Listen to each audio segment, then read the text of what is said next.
प्रकारचा चर्चा घडवण्याचा प्रयत्न करेल.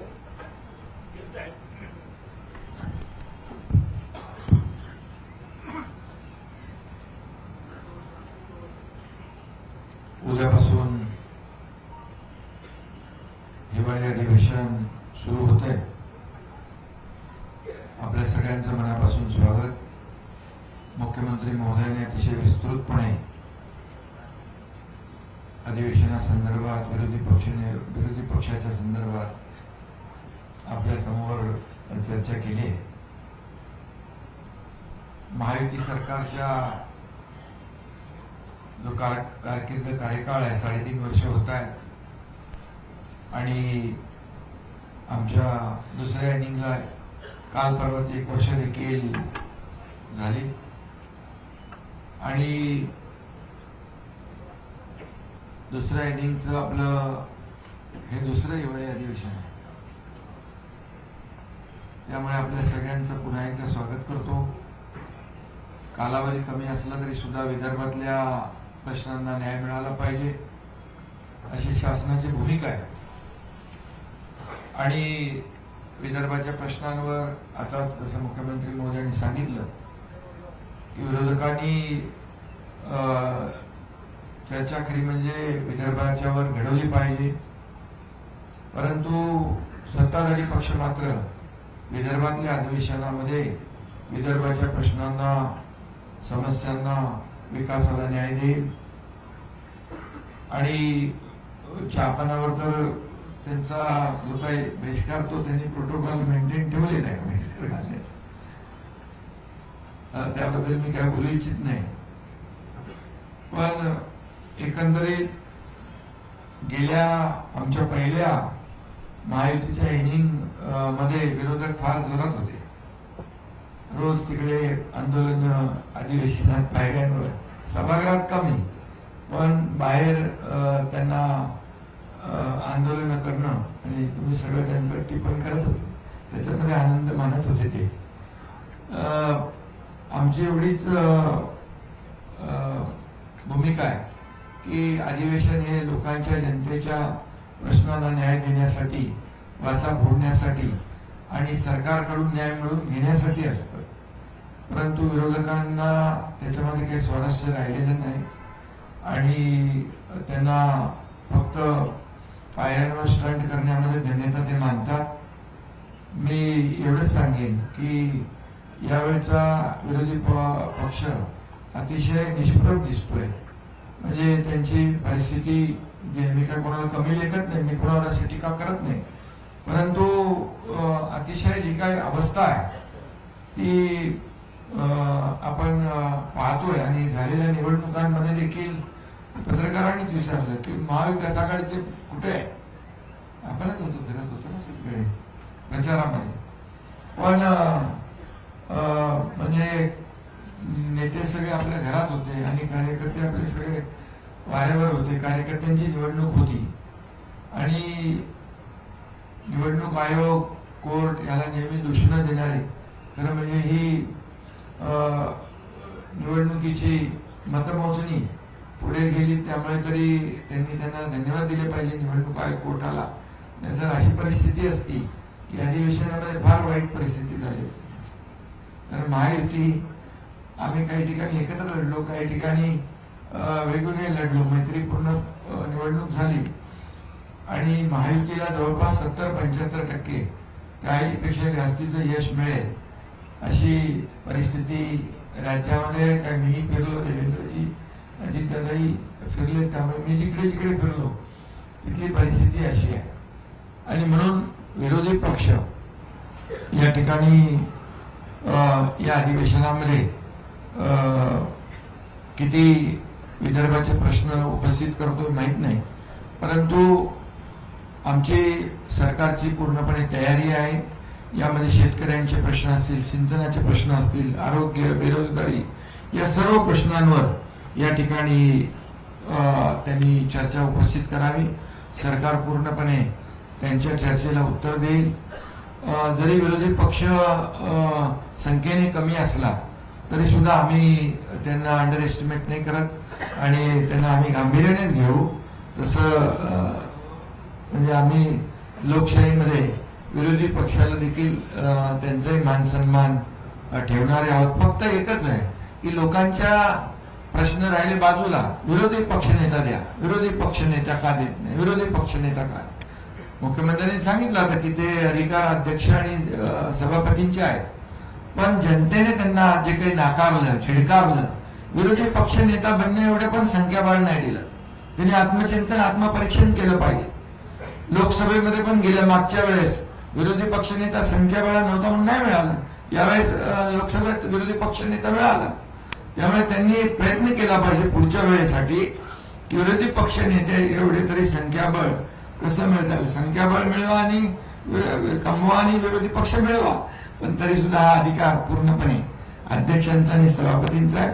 आमचा कुठलाही त्याला विरोध नाही आणि आम्ही कुठल्याही परिस्थितीमध्ये या ठिकाणी जे काही लोकशाहीमध्ये जे आपल्याला करायचं आहे किंवा जे काही निर्णय घ्यायचे, लोकशाही मानणारे आम्ही आहोत.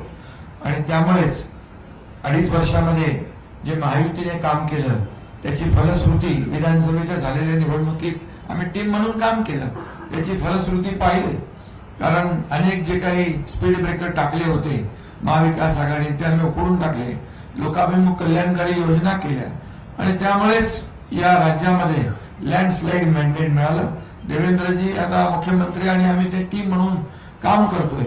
आपण 1 वर्षाचा देखील पाहिलं की जो कार्यकाळ, 1 वर्षातले निर्णय पाहिले, 2.5 वर्षाचे निर्णय पाहिले, 3.5 वर्षामध्ये जे काय काम केलेलं आहे ते जनतेसमोर आहे आणि त्यामुळे हा लेखाजोखा जो आहे हा जनतेसमोर आहे. विरोधी पक्षाकडून आम्हाला एवढीच अपेक्षा आहे की लोकांचे प्रश्न मांडा. हे काय विरोधी पक्ष नेत्याच्या खुर्चीसाठी, आमची लढाई खुर्चीसाठी कधीच नव्हती. आमचा अजेंडा खुर्ची नाहीये. आमचा अजेंडा लोकांनी, ज्या लोकांनी आम्हाला खुर्चीत बसवलंय त्या लोकांचे प्रश्न सोडवणे, त्यांना त्या समस्यांचा उलगडा करणे, त्यांना न्याय देणं, हा आमचा अजेंडा आहे. आणि त्यामुळे निवडणुका झाल्या आम्ही ताबडतोब कामाला लागलो. कुठला आपला एक पहिला प्रकल्प आपण तिथे गेलो, हे निवडणुका झाल्या आता मुंबईमध्ये ऑरेंज गेट, तो टनेल आम्ही ताबडतोब काम सुरू केलं. त्यामुळे आम्ही काम करणारे आहोत. ते स्पीड ब्रेकर टाकणारे, त्यांचा पाय ब्रेकवर आहे, आमचा पाय एक्सिलेटरवर आहे. आणि त्यामुळे विकासाचं जे काय आम्ही काम पुढे नेतोय याच्यातून विरोधी पक्षाने थोडा बोध घेतला पाहिजे. हे काय सारखं जळजळ मळमळ, जळी स्थळी, आता काय ते विरोधी पक्ष नेता देत नाही, मग उपमुख्यमंत्री पद रद्द करा. अरे मी मुख्यमंत्री होतो तेव्हाही मला घटनाबाह्य मुख्यमंत्री म्हणायचे, आता उपमुख्यमंत्री आताही घटनाबाह्य. अरे काय लावलंय? इतक्या वर्षाचा अभ्यास तरी करा. इतके वर्ष राज्यामध्ये काय काय कुठली कुठली पदं होती आणि कसा कारभार चालला. महाविकास आघाडीमध्ये आणि उपमुख्यमंत्री पद होतं ते काय घटनाबाह्य होतं का? इतक्या वर्षाचं जी काय पद आहे ती घटनाबाह्य आहे. थोडा अभ्यास करून कायद्याचा, मागचे रेफरन्स, सगळ्या गोष्टी माहिती घेऊन बोललं पाहिजे. फक्त आपला एकच जळी स्थळी काष्टी पाशीन, एकनाथ शिंदे. अरे आणि मी तर काय कामातून उत्तर देतोय आणि मी आरोपाला टीकेने उत्तर देतच नाही. म्हणून तर जे काही महाराष्ट्रामध्ये लोकांनी मॅन्डेट दिलेलं आहे, कामाला दिलेलं आहे, कामाची पोच पडते. आम्ही ती काही काम करतोय, डे नाईट काम करतोय, घरी बसत नाही. आणि त्यामुळे याचं आत्मचिंतन करावं आणि आत्मपरीक्षण करावं आणि नंतर बोलावं. आणि कोण बोलतंय? अरे विधानसभेत पूर्ण अधिवेशनाला पूर्ण वेळ तरी बसा आणि मग बोला. त्यामुळे मी जास्त काय बोलत नाही. आणि यामध्ये मुख्यमंत्री महोदयांनी अनेक गोष्टींना इथं त्याचा उहापोह केलेला आहे.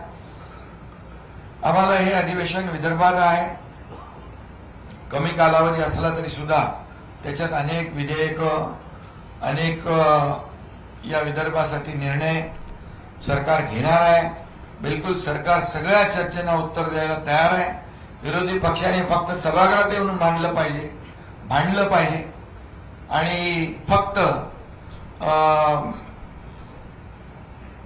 अधिवेशनामध्ये येऊन फक्त आपली कोणीतरी दखल घेईल आणि मीडियामध्ये आपण सारखे दिसत राहू यासाठी हे अधिवेशन नाही. हे अधिवेशन विदर्भाच्या जनतेला न्याय देण्यासाठी आहे आणि तो न्याय सरकार देईल. मगाशी मुख्यमंत्री म्हणाले की 2014 पूर्वीचं विदर्भातलं बघा.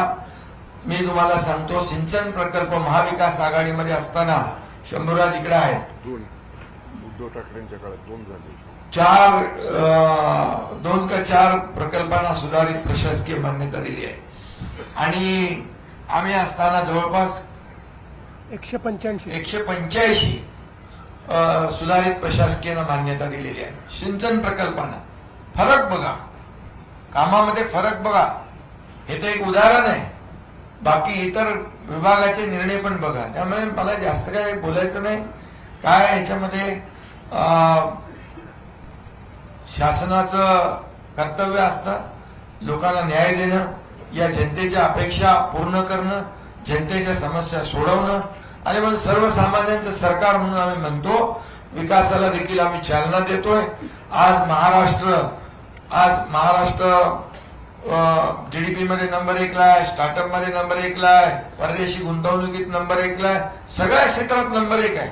आणि म्हणून आज जे काही याला म्हणजे जाऊ द्या, वाहवा सोडून द्या किंवा चांगलं काम करताय हे बोलायचं सोडून द्या, पण टीका तरी तुमची सकारात्मक असावी. आदरणीय देशाचे प्रधानमंत्री नरेंद्र मोदीजी यांचं जे काय आपलं देशाचं $5 ट्रिलियन इकॉनॉमीचा गोल जो आहे तो महाराष्ट्र, आम्ही त्याच्यात आमचं कॉन्ट्रीब्युशन आहे, तिथं कुठेही आम्ही कमी पडणार नाही. आणि महाराष्ट्र मोठं राज्य आहे, इन्फ्रा प्रोजेक्ट एवढे मोठ्या प्रमाणावर राज्यात सुरू आहे. देशामध्ये महाराष्ट्र नंबर 1 ला आहे. आणि हे आता काय म्हणाले, दिवाळखोरीमध्ये कोणी विरोधी पक्ष. पण या ठिकाणी मी सांगतो की राज्य महाराष्ट्र मोठं राज्य आहे आणि पायाभूत सुविधा प्रकल्प एवढ्या मोठ्या प्रमाणामध्ये सुरू आहे. आज आपण पाहिलं 2014 पूर्वीची परिस्थिती आणि आताची परिस्थिती, जमीन आसमानचा फरक आहे. हे लोकांनीच तुलना केली आणि लोकांनीच आम्हाला मॅन्डेट दिलेला आहे. त्यामुळे याचं कुठंतरी आत्मपरीक्षण, आत्मचिंतन विरोधी पक्षाने करावं, एवढीच मी त्यांना माझी सूचना आहे. आणि बाकी सगळ्या प्रश्नांना, सगळ्या त्यांच्या ज्या काही चर्चा असतील त्यांनी सकारात्मक चर्चा करावी, सभागृहामध्ये चर्चा करावी. सभागृहामध्ये चर्चेतूनच काही आपल्याला मिळवायचं असेल विदर्भासाठी, महाराष्ट्रासाठी, महाराष्ट्रातल्या जनतेसाठी, विरोधी पक्ष जो आहे हा विरोधी पक्ष या ठिकाणी सरकारकडून समस्यांची उकल करून घेणं, सोडवणूक करून घेणं हे काम असतं. त्यामुळे ते त्यांनी करावं.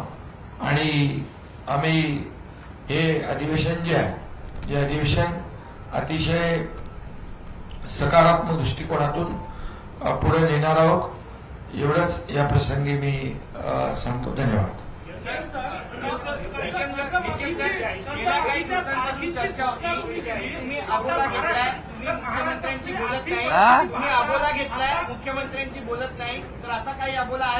आता आम्ही काय करतो, रोज एकमेकांना फोन करतो ना, त्याचं तुम्हाला रेकॉर्डिंग पाठवतो. नाहीतर मग रोज फोटो टाकून इंस्टाग्रामवर टाकतो, नाहीतर मग हास्य जत्रेला जाऊया आपण.